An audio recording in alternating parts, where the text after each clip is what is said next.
I really enjoy helping artists find the correct path for them. And it's something I've done at this point. I think so. When we closed for um, COVID, I started looking at some numbers, and I think like the number was something almost like 600 artists, $10 million in art sales, like, you know, lots and lots of uh, people. My husband's actually a musician. I play the hurdy-gurdy very badly, very rarely. But I just really like how weird it sounds. But I have a master's in fine arts and interdisciplinary arts from Goddard College.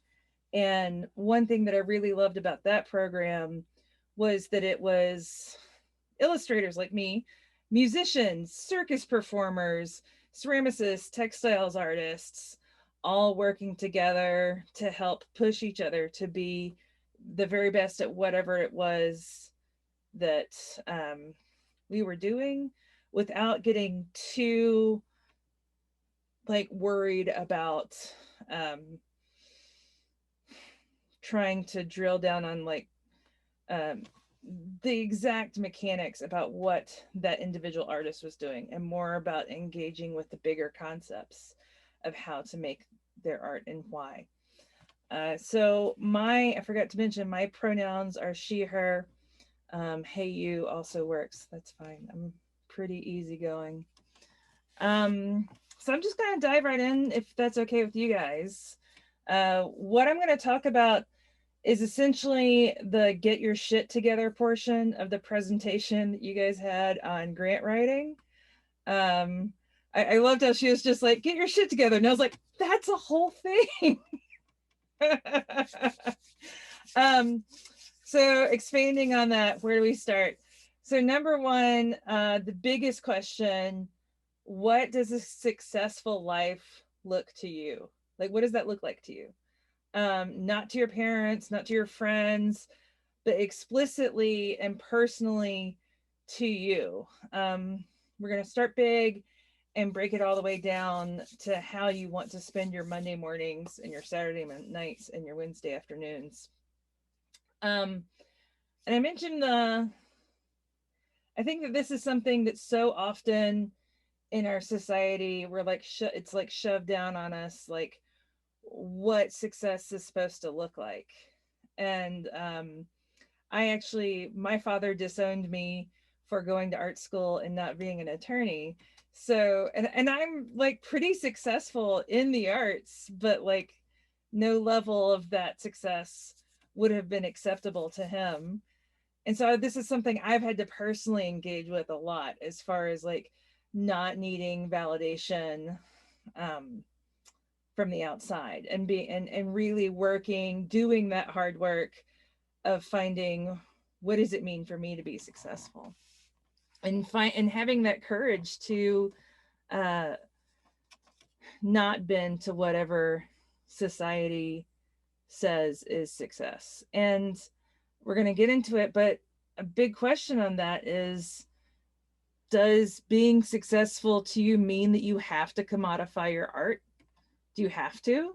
Like, can you be a successful artist in your mind and know that you're living your best life and doing the art that's important to you and not have it be your primary source of income? Because that's a legitimate answer.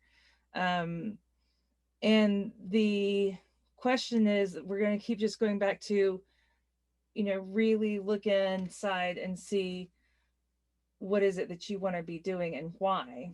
So, big picture, what is the goal with your art?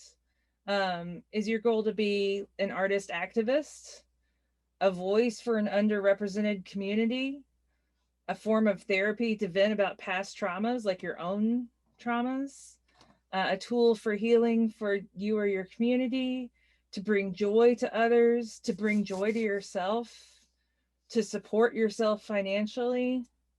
Um, and I mean, you can come up with, these are the questions that you have to answer.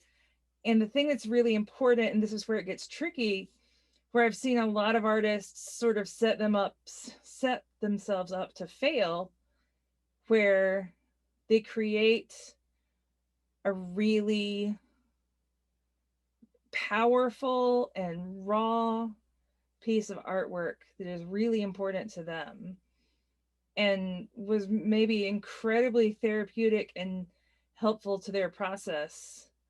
But then they try to commodify that artwork and expect to be able to sell it um, as a marketable good. And then when it doesn't sell, beating themselves up about it. When if we can be more honest in the beginning about what success for that artwork is, you can sort of insulate yourself from some pain of rejection or failure. And it doesn't mean that all artwork that's important has to not make money, but it does mean giving yourself a break if you're making art that feels really important and maybe it touches some souls and some hearts and minds and things like that, and it doesn't make money. That doesn't mean that it's less of a valuable um, work of art or less of a important use of your time. And I mentioned to Al and Liz that I really think that that's one of the reasons that so many Americans were sort of enchanted by the Great British Bake Off, because you have these people who are incredibly passionate about baking, but they're not trying to make all of their income from baking. And I think in America, like you're mentioning capitalism, Crane, and so often in capitalism, this pressure is put on, well, everything that you're interested in, everything that you're passionate about has to make money. It all has to make money. Um, my point is that we can, and we're going to talk about this a little bit, you can create different ways of making money and create space for the work that you're really passionate about, as well as trying to make money. Like, for example, directors of critically acclaimed art house movies don't expect the same level of income as Marvel movies. None of us expect brilliant insights from Captain America. But having said that, big actors often gain the freedom to do weirdo art films by also doing blockbusters, and like George Clooney sells coffee makers. Like, and this brings us to a really central concept of building a healthy and successful career in the arts, and it's called the tripod of fiscal responsibility. And so, like, if we look at that, George Clooney's tripod, meaning you have three legs of your career that are providing you money. You don't ever want to put all of your creative money eggs in one basket. So like George Clooney's tripod is, he makes big blockbusters like Gravity. He also does advertising for Nespresso, like it's and then he also does weird art house films about death of Stalin. I mean, Hail Caesar, which is about the death of Stalin. It's very funny and weird. For me, the way that I orchestrate my business and my art is I teach art at the local college, and I used to be, I ran an art gallery, but now I actually teach art lessons, and I also teach horseback riding, which is why I'm wearing like sort of slightly sporty outfits, because I just came in from the barn after giving some riding lessons and stuff. And because during COVID, I really, like, when I closed my gallery, I spent about a month or two just like sitting like, what do I want my life to be? Like, what do I want? Like, how do I want to spend my days? Like, what does success look like for me? And I realized that for me, success looked like, being able to do the illustrations I'm really excited about, being able to share and continue to teach um, art appreciation and also art business for artists, and also doing my own, and then finally doing my own illustrations for licensing to textiles and home goods. I love pattern design. They're like puzzles, like creating the repeats that you can't find. It's super nerd. It's like the nerdiest form of drawing and painting, probably. But I get really excited about it. Um, so another possible, you know, way that you can structure that I've seen be really successful is kind of like, I think, was it Kat? I think you said you just got a part-time job at the museum, right? Like that's a yeah. See, and like that's a great leg on your tripod, where you've got a pretty low stress part-time gig that's going to provide you with a little bit of stability. It's also not going to zap all of your creative juices. I think one thing a lot of times creatives make the mistake of going like, oh, well, I'll move and do like graphic design, even though that's not what I'm really interested in. And then at the end of the day, they're super like, they don't have the creative juices anymore. But because the way that our culture is like, well, you have to make money from your creative thing or you're not like professional or whatever. And what I'm trying to suggest is being really okay with getting a low stress part-time day job so that then you can go do the really exciting creative work that like feeds your soul, and that you're like, yes, I this is what I want to do the creative juices on. um and one thing, since I've worked in illustration for a long time, so like, just as an example, the successful illustrators that I've known have done things like illustrate kids' books. But the thing is, like, so if you illustrate a kid's book, you're going to make like $2,000 to $5,000, and that's for 3 to 6 months worth of work. So like, not a lot. But then if you do school visits, the schools will pay the illustrators like $2,000 to $3,000 for 2 days, and you can do a bunch of different school visits. So by stacking the school visits on top of the illustration, um, you can greatly increase your profitability, but in a way that, you know, a lot of times when we look at what successful careers look like on the outside, if you look at the successful children's book illustrator, you wouldn't guess, oh, well, they make like 80% of their income from school visits and not from actually doing the book illustrations themselves. So then I wanted to, uh,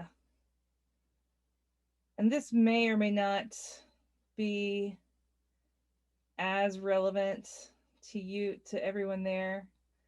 Um, I wanted to talk a little bit about like art fairs like Art Basel. Does anyone know like what those are, like Art Basel or the Venice Biennale?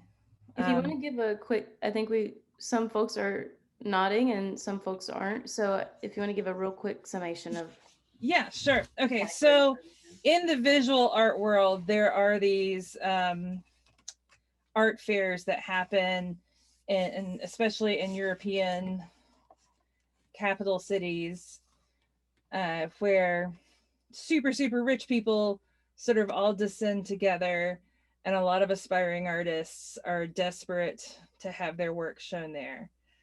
And I'm here to pull back the curtain a little bit on that.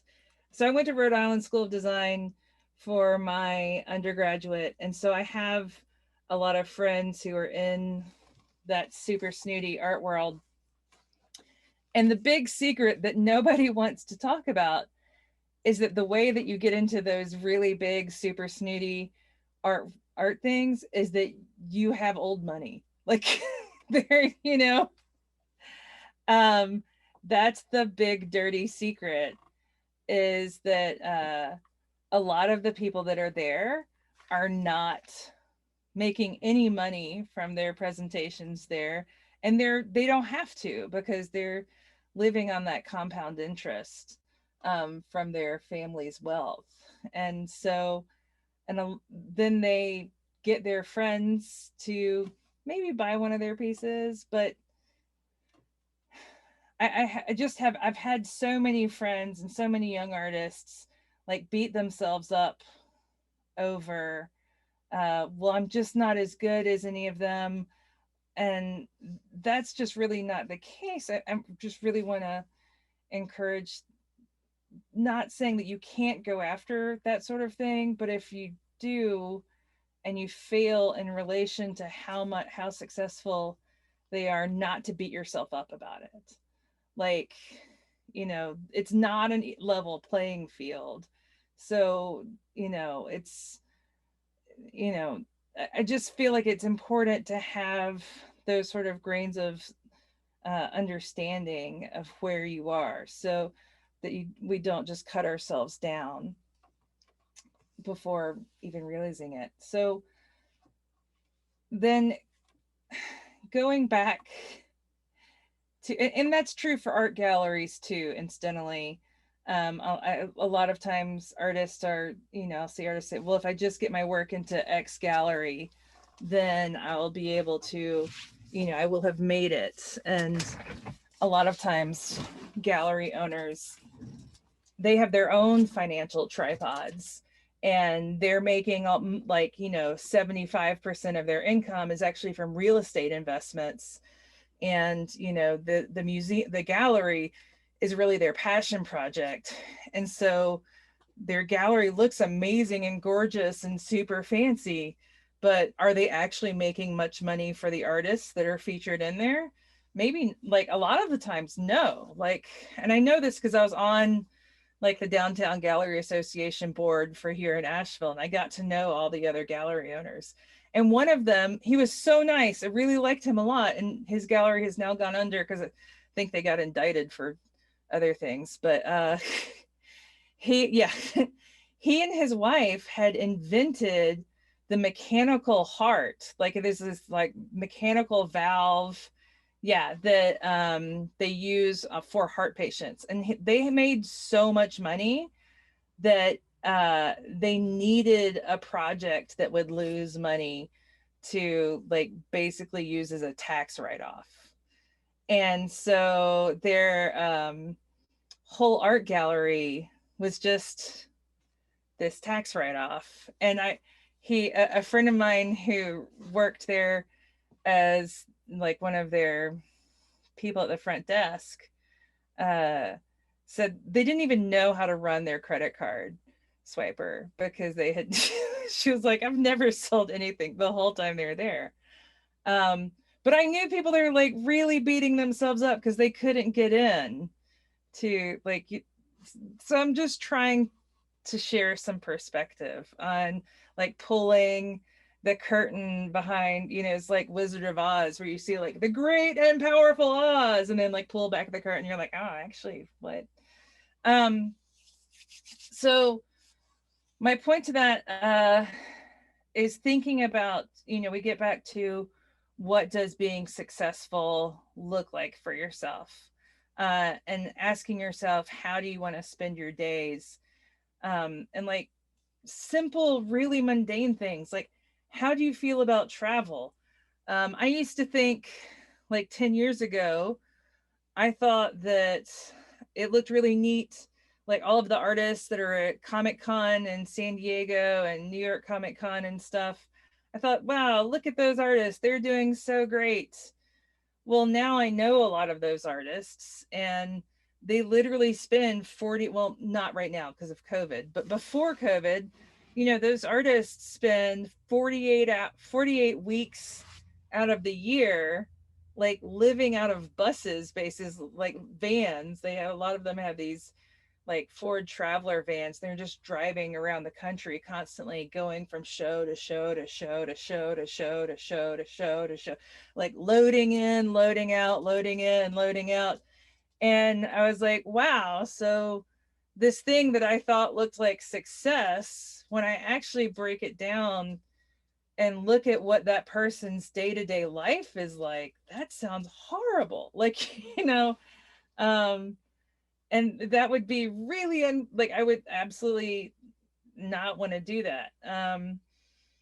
Another one is like, are you okay with, like, these sound like really basic questions, but so often in order to get to time management levels of art business, and deciding how to literally build your artist practice, you need to know where you're going. Like, what is your end up goal before you sit down and say, okay, well, my artistic practice is going to be every Monday I'm going to spend from noon to 5 p.m. I'm lucky, that's my current art block. I've personally found that I do best if I can set aside days for different things. Like, I don't do well sandwiching art, horse art, business, marketing, like all in the same day. Like, my brain personally needs, uh, like, there's that, what they call it, the cost of transition. I have a really high cost of transition between um focuses, and so that's just something you're going to have to figure out for yourself. But like, do you want to hide in your studio like Gollum and make your precious art in solitude? Like, you know um I mean, I do personally. Like, I am not an extrovert at all. Like, I have a friend who, there's here in Asheville, there's this big thing called the Big Crafty. And when it's not COVID-19, it's just huge. It's just like thousands of people, and everyone's so tight, like you can't move. And I like, it's my literal idea of hell. Like, I like, in having, and like, to be successful in that sort of environment, you have to engage with people. Like, you have to be like on and talking and like constantly, and there are thousands of people, and like just all in your face, like really rapid fire with like zero downtime, zero break. um and I have a friend who, like, I saw her in her booth, and it was like there was like light pouring out of her pores. She was like gleaming because she was just like, she was in her space. Like, that was success for her, regardless of how much she sold that day, because she just, so she was alive and excited and loving it. Like, she's like an extrovert, like, where that was like feeding her. And I felt like she was sucking all of my energy. No, but like, that's where it comes to like needing to know, and like being really aggressively honest with yourself about like what is successful for you. Like, you know her success is obviously not my success. um Lauren, if you don't mind, sorry to yeah, interrupt you. I do want to pause because there's a lot of you've offered ways into a lot of questions. I think yeah, that sure. and you've shared so many wonderful tidbits. I want to make sure that if anybody had questions about any one of those directions, um, that we got to them, and also just um, checked in with anybody and see if there was a part that you wanted Lauren to expand on a little bit more. Um, I see a hand from Crane, and that's it for now. Sure thing. Okay. Um, I guess like Uh, I don't know, like as someone who's like been doing the thing for a while and owns a business and all that shit, like a lot of this stuff is really like awesome and valid and like really good information, but it also like I'm I'm also like sort of disabled and like neuroatypical as a motherfucker. And so a lot of the options kind of don't really work. Like I can't just like get a stress-free part-time job because working for someone else makes me literally want to kill myself. Like I can't do that.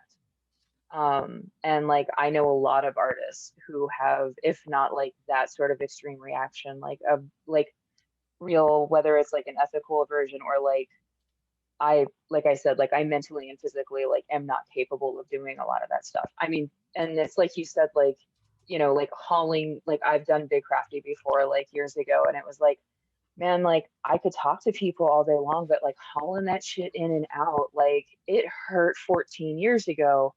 I couldn't do it now. Like Yeah. I'm closing my business because of that shit. So like, I guess, do you like I don't know, like, do you have any like kind of wisdom maybe in that direction of like, because I really appreciate all the information you're Yeah, sharing. I no, just, absolutely. So I would ask, so I am also fairly neuroatypical. I feel you there. Where so what are you doing currently, um that so you're closing your business? Do you have any sort of feeling of what you want to be doing? yeah, I actually like I'm transitioning my business from a hair salon to a full queer focus aesthetic art studio. And I'm going to be offering like custom tailoring of clothing for the community um, and I'm doing it in an art studio and I'm cutting my rent down by three quarters, a little more than actually, so that I can offer like really affordable rates to the community um, and I'm also going to be using the space like to work on like new forms of block printing that I'm getting into. Thanks again, Liam. And like I'm trying to like diversify, but do it in a small space so I'm not taking up a shit ton of money. Yeah. Um, No, and that's perfect. Like your tripod does not have to have a day job component to it at all. Mine, well, I mean, mine kind of does because I teach, but it's remote and I don't have to see them. But just kidding. Um, uh, everyone's is 100% different. So your tripod might be okay. So you've got your altering for trans and queer people. So like as far as like tailoring. So what I would just try to do is be really find the three things to start with that you're really passionate about, um that you and look at, so these three things need to make you money, right? So be really honest about that as far as, and what that looks like is, if it needs to make you money, then how can you make it best not only serve your community and fulfill a need, but also, cover your expenses and everything. So you've got the um clothes altering. Now the block printing, do you have ideas of how you're going to commodify that, how you're going to?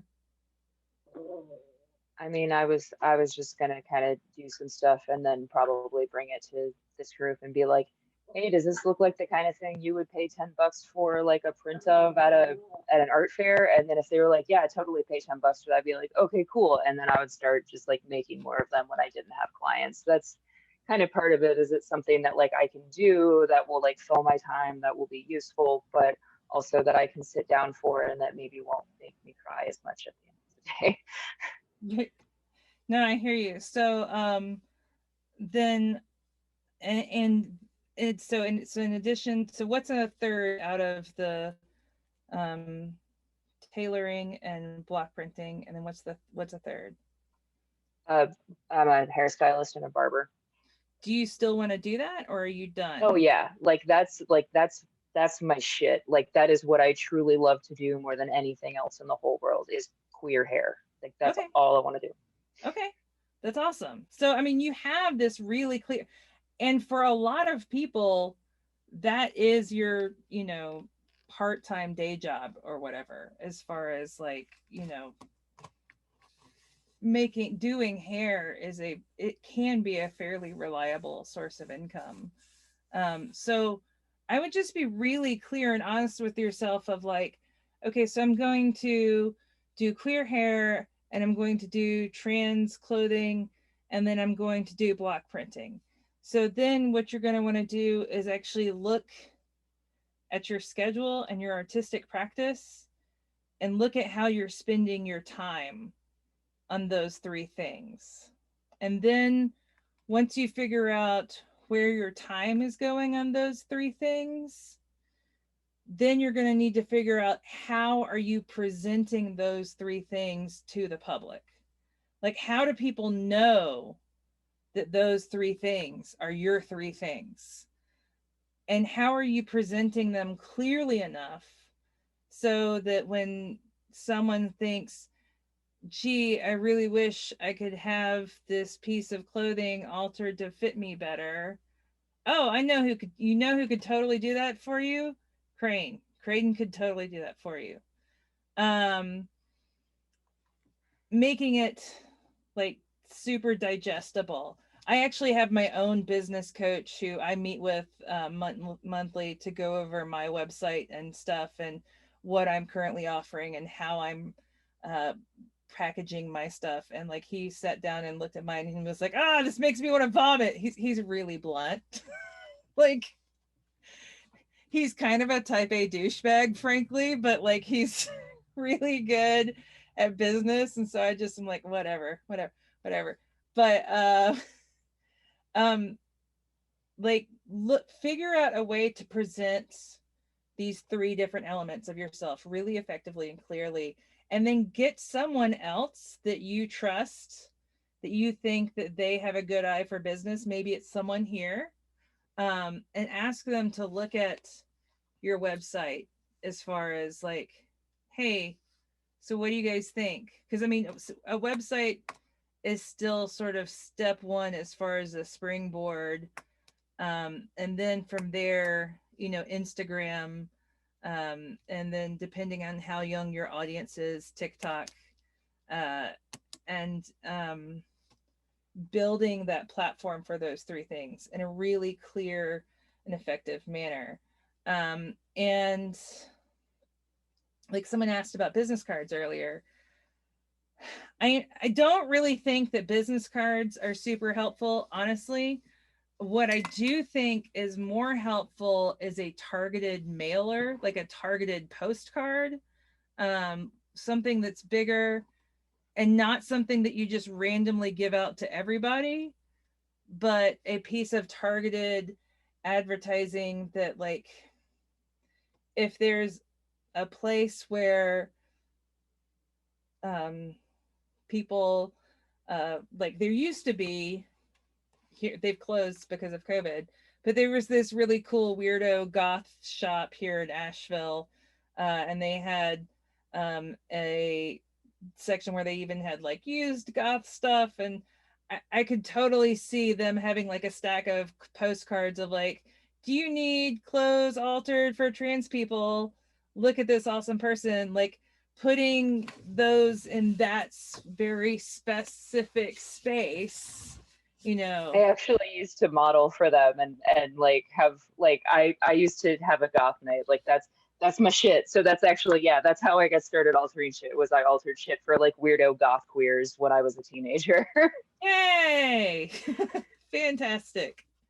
But so does that make sense as far as just trying to be really clear on those three, like finding out, you know, I mean, I can see you're smiling, you're excited. Like when you talk about the things you're do, like these three things, like you get excited about them.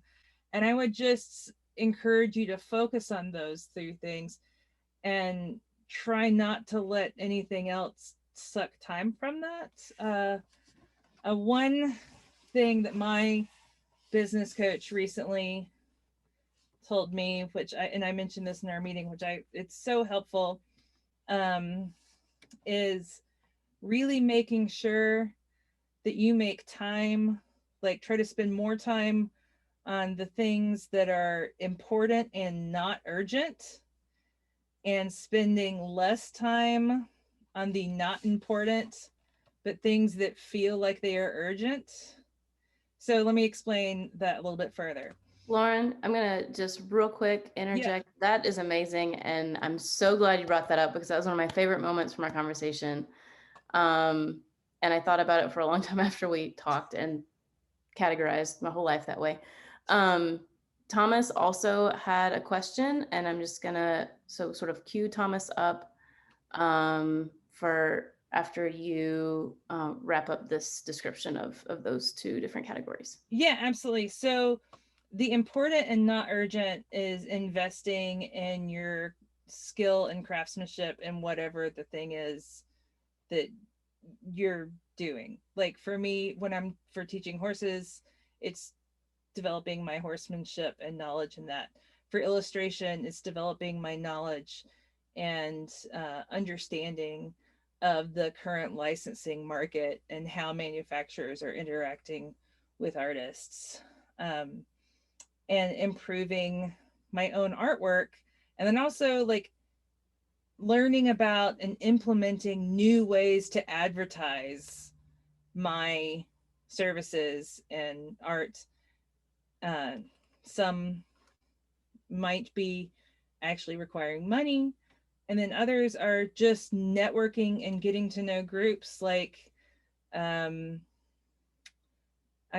getting involved with like our local YMCA so that I can get kids that want to come for like after school art classes and after school, like getting involved in your community, like those little things. Now, the not important but seemingly urgent things is checking your email, checking Facebook. And one thing that he like absolutely forbid us from doing, which I love, is no more fighting with people online. Not allowed. Not allowed. Fighting with people online feels so urgent because you're like, oh my God, you're the worst person in the, especially these days. But it's really not important. It's really not. It can feel so urgent in that moment. But it's if we can just like, anytime you start to feel yourself about to do that, just be like, nope, I'm going to go read a book on, haikus, or I'm going to go read like whatever it is that your thing is.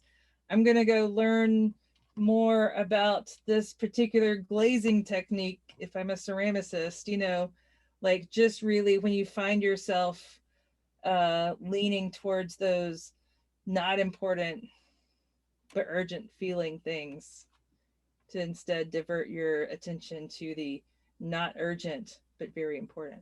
Okay, question. Thomas had a question. Yes, and also after Thomas, Javetta is up. Thanks. So there are artists out there like the Jeff Koons and the Ann Hamiltons and the people that are way up there in the midst of an art world, which is kind of a money laundering gambit that I don't know that I want to be there. But, and I'm really comfortable with selling small pieces in a pop-up shop on a street corner, because that's putting queer imagery maybe in front of people that wouldn't see it otherwise. And I do really enjoy that. Yeah, and that's awesome. But I also want to get to some level that's in between. I want some gallery representation. I want work going out to galleries in Provincetown or LA or Palm Springs or whatever, where the queer work I make, the gay work I make, may find a niche audience. And I really struggle with how to try to make those connections. I also struggle with, and the joke in my house is, Tom has lost his rainbow and he's got to try to find his rainbow. I used to be able to just make work. And now I get too fucking hung up in, well, is this saleable? And that's just such a quandary for me. How do I not worry about, is it saleable? Well, the big question there is, if it's not saleable, well, one, frankly, it's usually the things that you're most like if it kind of makes you excited about it.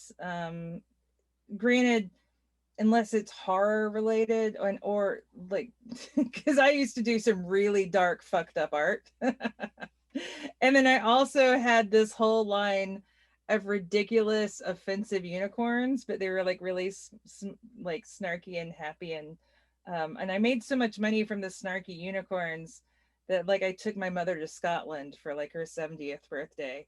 But the really dark artwork like barely sold at all. Got a ton of I had like 7,000 followers on Instagram because everyone loved it, but like it was way too dark for people to hang on their walls. So I guess what I'm saying along those, I know, darn shucks. So what I'm saying along those lines is it helped me sometimes to almost like think of it as two different things. Like if you can like separate in your mind, like I'm just going to do this piece of artwork and I'm letting go of the need for it to sell. Just try to let go and then set aside another time. You're like, okay, I'm going to make this really marketable artwork. And maybe you'll be wrong, and maybe the marketable artwork won't sell, and the stuff that is really from your heart is going to be the stuff that's going to sell a ton. But I found it really liberating to actually create that separation. Okay. So that it was just really easy to be like, nope, I'm turning this off. That's not what this time slot is for. This time slot is for making the art that I'm really excited and passionate about, and fuck it if it sells. Like, you know, and giving yourself that dedicated space and that dedicated freedom, and like really meaning it too. Like if it doesn't sell, fuck it. Like you can make like you have another piece of time that you're going to focus on. Like if you were a potter, like say you have so many hours that you spend doing production mugs that you know like mugs are going to sell, but then also make sure you have time, like you don't just spend 100% of your time making production mugs.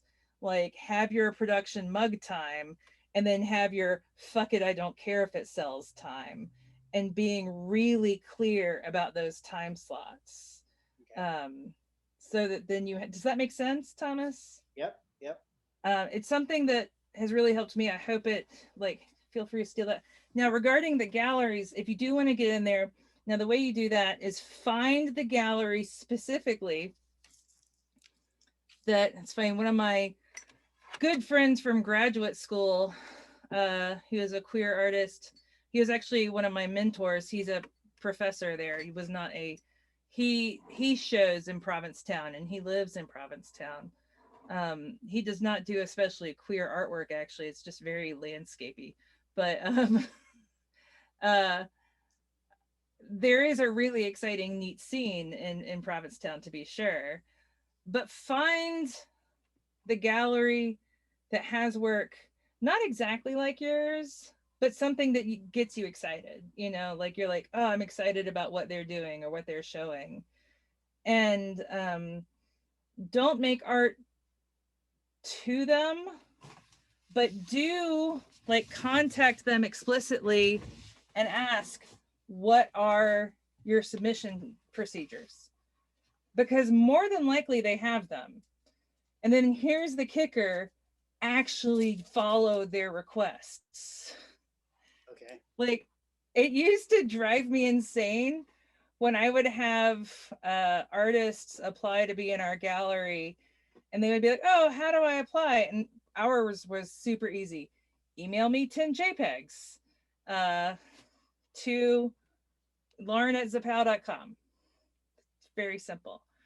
I frequently would get people like bringing in like printed portfolios of like 5, you know, and then like wanting to talk to me in the person. I'm like, Is that what I said I wanted? No. Like, I said I wanted 10 JPEGs emailed to me. Now, the reason I personally did that is because I'm really bad at hiding my reactions. And if you hand me your artwork and it's super shitty, I'm going to offend you. And I don't really want to be in that situation. Like, I'm fairly new to like art, period, like point blank, period. So welcome. I guess I feel like this is a real basic question, but like, are all artists businesses? You know what I'm saying? Like, is it always like connected like that? And then if so, as an artist, like, what are the steps do you make in order to like make money? You know what I mean? Like, Well, I mean, you kind of got your answer there. uh no, not all artists are businesses. All artists that want to make money are businesses. So it's fine if you don't want to make money as an artist, and but if you're not independently wealthy, you're going to have to go get a side gig. But if you and it's fine to make that choice. That was my point earlier, was um not that everyone has to go get a part-time job. I didn't mean to say that, but just not to beat yourself up if you find that you need to do that. But if you want to be an artist and you want that to be your primary source of income, in order to be successful at doing that, you have to run yourself as a business. And the thing that my business coach tells me, um, which I think is hysterical, and but it really does work actually, is to like envision yourself as you're playing a video game, and you are your person in your video game, and like you have to like go make them go, like, do all the things, like you have to make them go, like, pick all the little carrots or whatever it is in that particular, you have to go bounce the number box to get the money. And the reason it can be helpful to like have this separation is that if you want to make money from your business, from your art, you're going to have to run it like a business. And that means that you're going to have to do obnoxious things like, marketing, and like parts of like building your website, and like scheduling Facebook, Instagram posts and things. Like, being a professional artist, someone once told me, every job has a shit sandwich, is a shit sandwich.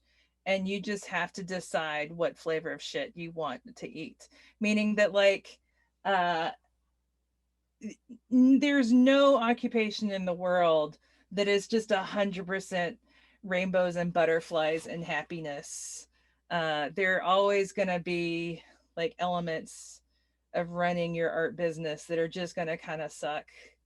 Um, Whatever that is. Like, I'm currently having to spend a lot of time on SBA paperwork, Small Business Administration paperwork, to get the funding through the COVID relief packages to try to get my business back up and running after being closed. And that is a shit sandwich. It is just like, it's not fun. But like, and I'm like, okay, well, I have to go make my little video game person go do the paperwork for the SBA loans so I can get this back up and running. And but at the same time, managing my schedule. Oh, this is one thing I want to make sure and not forget to mention. Okay, so I highly recommend each of you go buy 2 composition notebooks. 2, not 1, 2. Okay, and here's why. So this is, I don't know if you can see, projects. This is 2021 projects. This is not daily to-dos. These are the big things. This is the 2021 daily to-dos. So the way that this works is that, so I have my like big projects in my project book, but I don't refer to this constantly. But when I do have a big goal in mind, like train horses. I have a new horse. Like, uh, but like if I were to just put that down on my daily to-do list, like that's just overwhelming and scary. And but what I can do is write down, okay, well today I need to go um, saddle Penny and work with her for 10 minutes in the round pen. Or see, another one is for my art studio is actually um, like redo the area where I'm working in my studio is a big project. And so on my daily to-do list, that means moving. Okay, well, in order to break that down, then I have to go move the bench that's taking up space to another building on the property.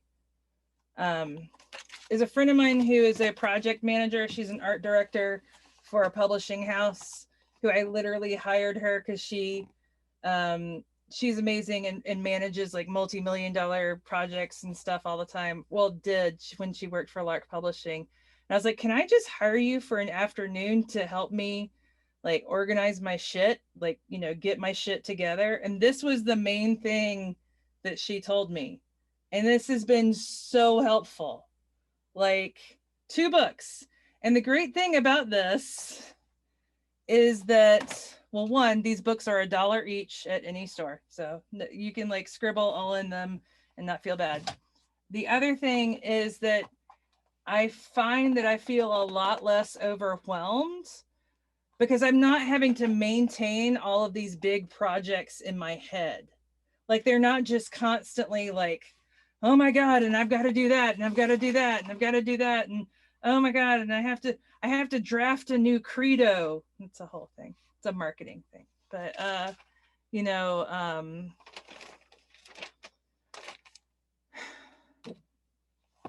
so I'm sorry. I think there might be another question, but y'all, this is the do this.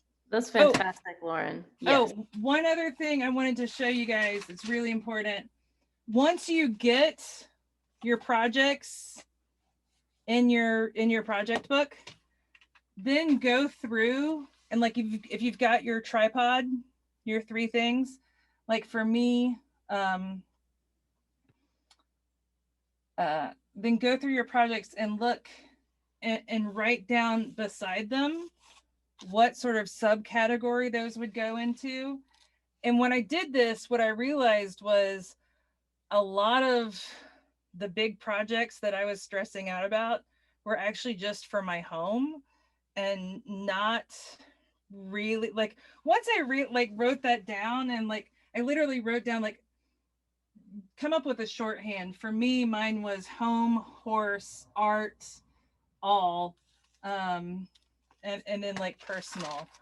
And then when you have that down, what I do personally is then I look at my schedule and I figure out, okay, well, on this day, I'm going to address art things. So on Mondays, for me, Mondays are my art day. Although today I had to spend a big chunk at the DMV, but you know, life sometimes happens. And then Tuesday, Wednesday, Thursday are going to be like horse business stuff. And then I have to also do, and you have to acknowledge too, when you're first starting the business launch and everything, there's a whole lot of stuff at the beginning that has very little to do with actually making art.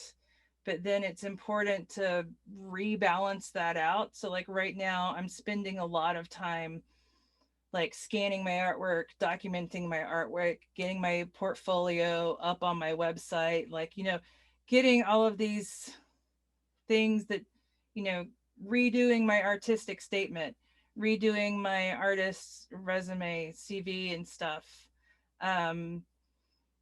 But then trying to keep that in balance. And I find that a schedule, like, and one thing that I do too, because life just happens and crazy things come up, what I've been doing recently that's been really helpful is every Sunday, Sunday evenings, I sort of revisit the schedule and that I just spent in the week previous, and like how my schedule matched along with my like big projects and daily to-do lists and stuff, and decide if that was still a good schedule or if I need to like revamp it. Um, so like for me, love my super cheap unicorn rainbow planner. Ah. It was $7 at Aldi. I was really excited. Is that Lisa Frank? No, but it's like, this is like a Lisa Frank knockoff. Even better. Right? It's Frisa Lank. Yes. There you go. There you go. Exactly. And also, it's so good to see you, Lauren, because I had one little teeny piece in right before you closed. Oh, yay. The POW. And I don't know. I wish we had another hour for me to just say, I am the worst at balancing and scheduling time. And I'm one of those people that I do so many different things that it's like, here's the stuff that makes money. And I feel like that becomes priority. And then my art is down here and I don't get to it because, and then I'm like, I'm not a happy person in my brain. And then I realize that. And when I realize that, I just know that, oh my God, I have to do art or I'm just going to go, I'm going to be more unhappy. Yeah. So anybody that has gotten to that point, it is serious, not a good thing. And I want to be grateful for every day. And I want to, live. And it was something that came up earlier that Thomas said, I'm now in my middle of my life. And I'm like, fuck it. I'm going to make art because I have to. I mean, I've got a piece right now. It's like 6 feet. And I mean, I don't know what it's going to be. I know that it's an important piece and it's a social statement and it's like, it has to be seen, but I have no idea how to go about except to show people look at what I'm working on, How comfortable are you with Instagram? I'm really comfortable. I mean, that's my handle right there. And I'm up there pretty often. I would treat Instagram like your gallery, and just use that as how you're sharing your work. And I know a lot of artists that make a ton, really, they sell more through Instagram than they do through the galleries that they're in. Wow. I have never sold anything on Instagram. Well, I mean, you do have to, in order to create a following, you do have to develop a regularity. Yeah. And try to create on a regular basis, and then you start to develop people that start to look for you. And using hashtags is really important on Instagram. Yeah. Finding other artists that you really are passionate about and enjoy, and look at what hashtags they're using. Yeah. And just go right ahead and steal them. And thank you. Yeah, incorporate those hashtags into your work. And and that includes your process photos, and process videos. While you're making, don't wait until the piece is done to share it. Okay. People really enjoy seeing art being created. Okay. Think of it as and do videos of you drawing and painting and do those live on Facebook, and people really so all of you have these gifts and abilities that a large portion of the community doesn't. Y'all are gifted and talented and do these amazing and exciting things, and I think sometimes we take that for granted as creatives. So open up your studio and share that Share those processes, and then people are like excited when it's done, like, oh my god, look at what it turned into. It's exciting. Yes, I would, as far as like how to share that. Now, as far as scheduling goes, I really think it's important. It's kind of like how, like, if you're married, sometimes you have to schedule sex, like, or it doesn't happen. You have to schedule art or it doesn't happen. And like, be as rigorous with your art schedule. Like, if you've scheduled, sexy art time, that's what I'm going to say, that because it's just funny. Like, if you've scheduled your sexy art time, don't stand up your sexy art time. Don't do that. Like, you have made a date with yourself for making your sexy art. It doesn't even have to be sexy, but maybe, but y'all know what I mean. You're excited about it. That's awesome. Yeah, my art's pretty sexy. It's like lots of yonis, lots of vaginas. Anybody want to see vaginas, just come to my studio or go on my Instagram. I draw dead things.